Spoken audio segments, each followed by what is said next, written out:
Talaga ba? Eh bakit kinausap ako ng anak ko? At sinabihan ako na wag daw kitang sisitahin o aawayin. Inaaway ba kita? Eh ikaw nga tong mahadera dito.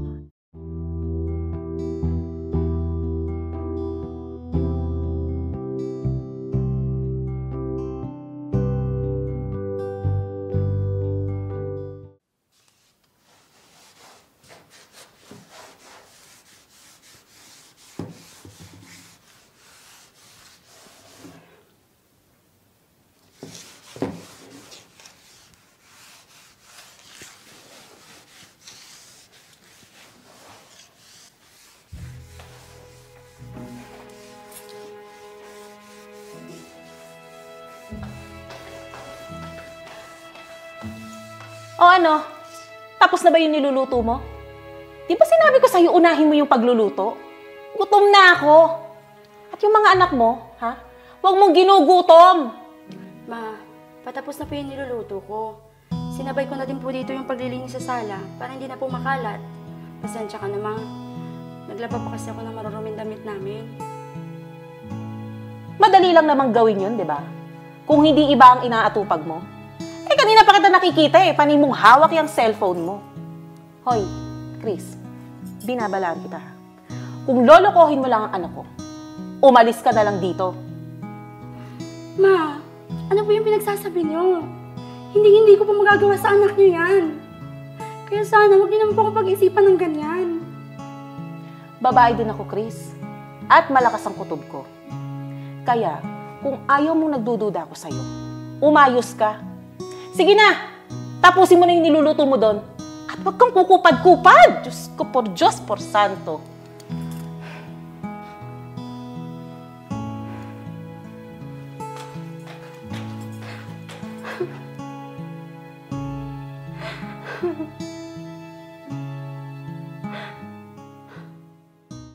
Mahal, hindi ko na talaga matagalan ng mama mo.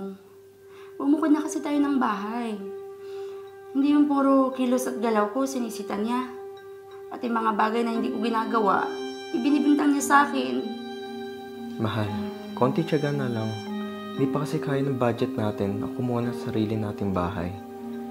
Hayaan mo, kapag na-aprobahan yung salary increment ko sa trabaho, tsaka tayo kukuha ng sarili nating bahay at doon tayo titira. Okay naman sana kasama natin siya sa bahay. Kaso, lantaran na kasi yung pangingialam niya. Ang masakla pa, pinag-iisipan niya ako hindi maganda. Hindi ko rin siya pinapatulan. Kasi, bilang mama mo, biyanan ko din siya. At malaki yung respeto ko sa kanya. Alam ko yun, mahal. Sorry kung kailangan mo muna siyang pagtiyagaan. Hayaan mo. Kakausapin ko ulit siya para baguhin yung pagtrato ulit niya sa'yo.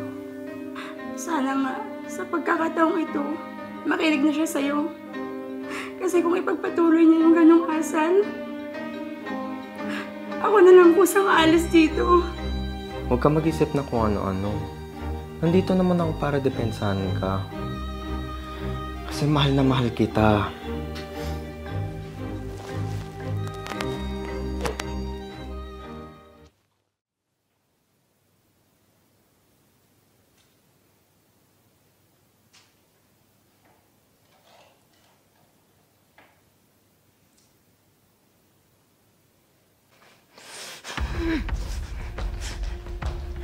Kapal talaga ng mukha mong babae ka.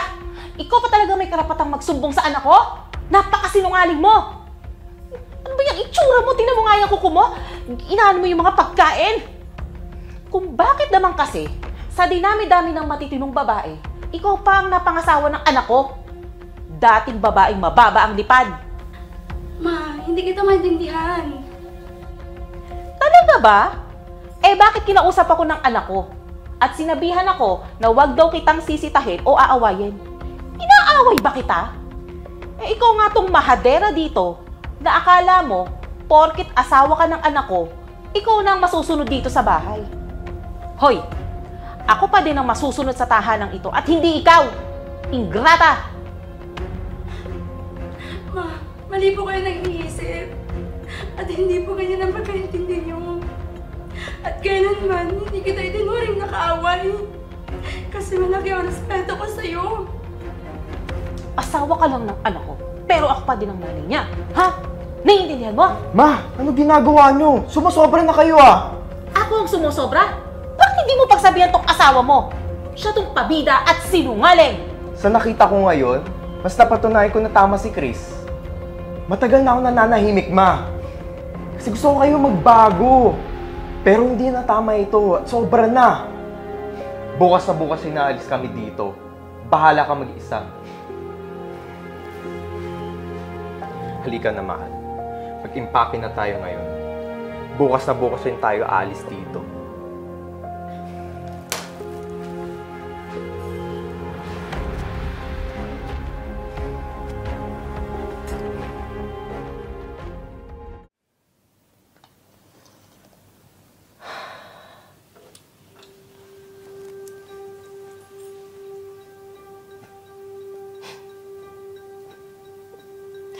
Mali pala talaga yung ginawa ko. Dapat hindi ko na lang ginanon yung manugang ko. Pati tuloy ang mga apo ko at yung anak ko. Wala sila sa akin ngayon.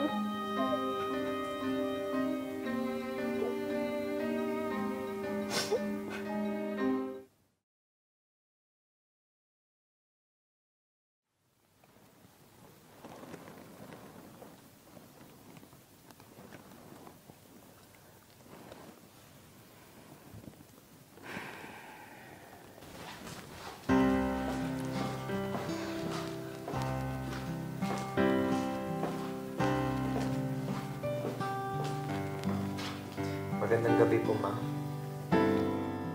Mabuti naman at naalala niyo pa akong bisitahin dito.